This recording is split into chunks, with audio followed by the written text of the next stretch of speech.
Reading and sharing the multitude of our experiences is an important step in standing up to those who wish to silence us.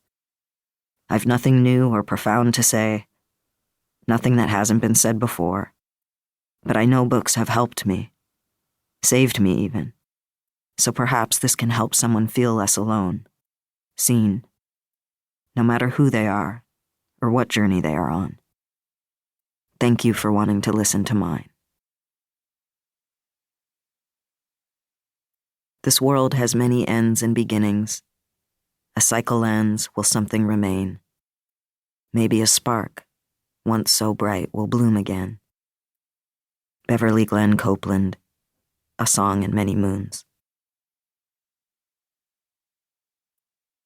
1. Paula. I met Paula when I was 20. Sitting on our friend's couch, eating raw almonds with her knees to her chest, she introduced herself.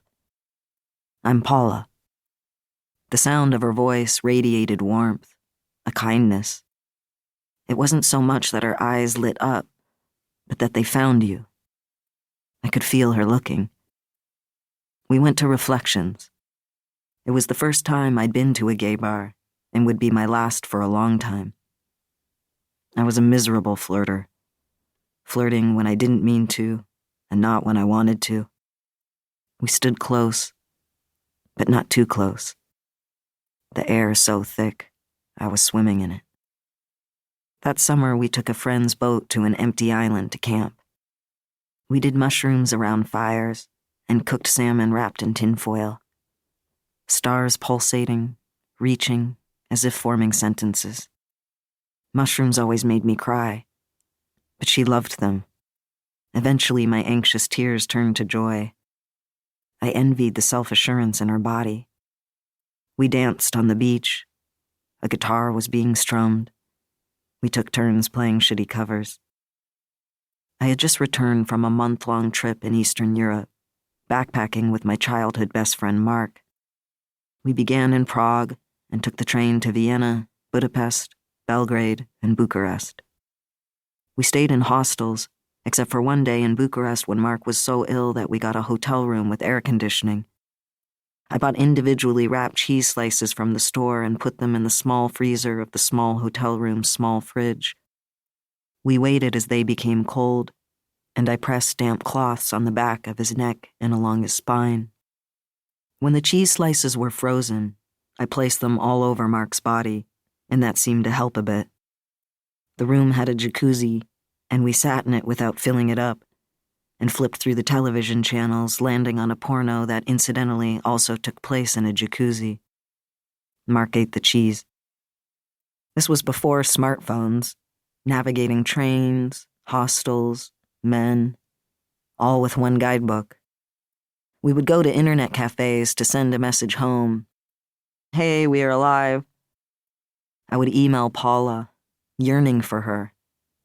I thought about her incessantly, while we railed through Austria, looking at a sea of sunflowers, while I drank blueberry beer in a basement in Belgrade, lips purple, head spinning, like the last time we kissed, which was the first time, on a 12-hour train ride from Belgrade to Bucharest during one of the worst heat waves in decades. Mark and I lay next to each other on the same bunk, window down with our heads as close to the opening as we could manage. There was no air conditioning, and we had no water. We listened to Cat Power through shared earphones and sipped absinthe. Are you listening to it at the same time? The CD I made you? I wondered, almost saying the words out loud. I watched the night pass by, the Serbian landscape, rural, motionless with its sparse, fleeting lights. I thought of Paula. That time at Reflections was new for me, being in a queer space and being present, enjoying it. Shame had been drilled into my bones since I was my tiniest self, and I struggled to rid my body of that old, toxic, and erosive marrow.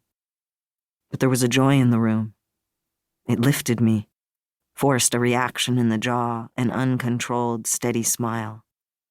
Dancing, sweat dripping down my back, down my chest. To keep listening to this audiobook, I've left you a link in the description so you can do it, at no cost thanks to Audible's 30-day free trial.